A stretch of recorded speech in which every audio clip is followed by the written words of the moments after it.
Welcome back. We are having a wonderful conversation about love and the journey to it with motivational speaker Dr. Cindy Trimm-Tomlinson and her husband, who's also a relationship coach, Russell Tomlinson.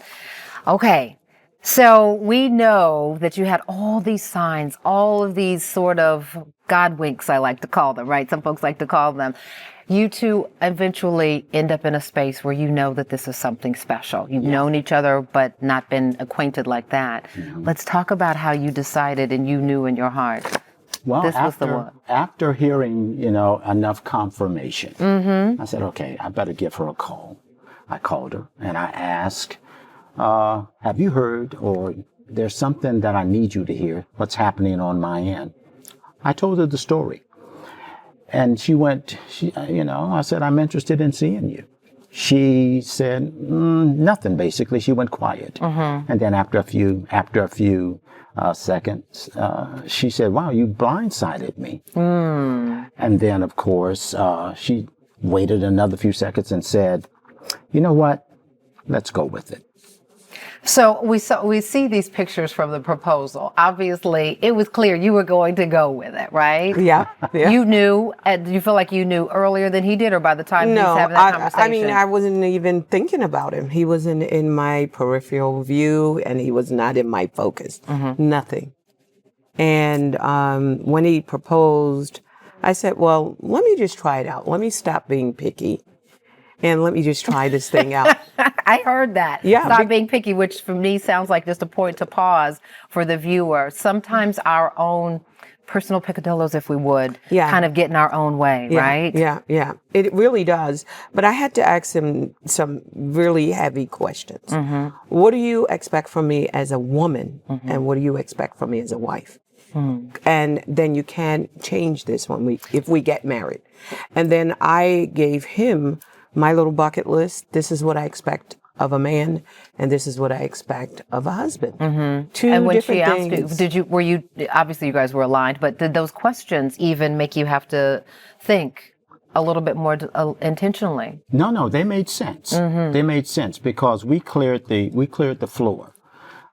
We cleared the deck before we went into this very serious lifetime relationship. Mm-hmm. So we got some understanding of what was expected. And you know what else, baby? One of the things that was important for me is to have a confirmation or the comfort in knowing that he knew what to do with an alpha woman. Mm. Because that was already making things happen. Which I love that you embrace that you are. I'm an alpha woman. Mm-hmm. I make stuff happen. I was running a country at 30.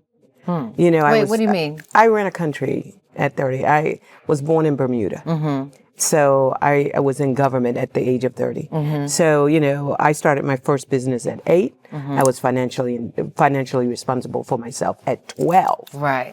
And you were so senator, I wanted so there to was some, know, how to make things. This is a little bit different from your first marriage. Right. So, and speaking of marriage, let's get to this beautiful wedding at a castle.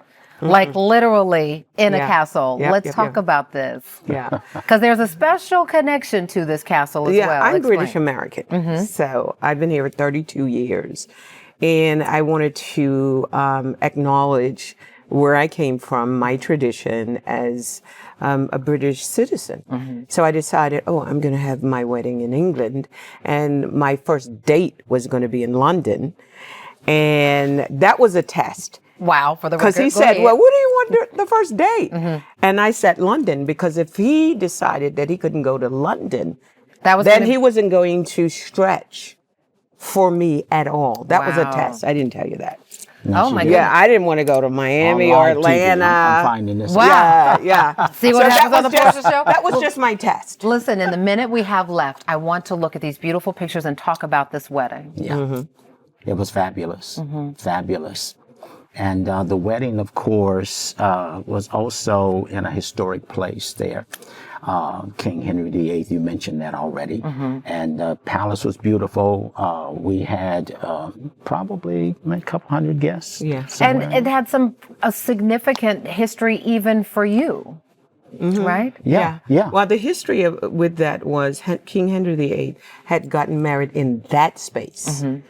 And this would be the second wedding or marriage ceremony to happen in that space. Wow. Since the castle. Wow. So That's the queen and whoever else approved of it. It's And here we absolutely were. beautiful. Absolutely beautiful. I love this story, and the Tomlinsons aren't going anywhere. When we return, they're keeping it real, answering some of the really good questions a few of our viewers have sent in about marriage. And after some years of experience, you got some answers, right? We'll hear those questions and their answers when we return.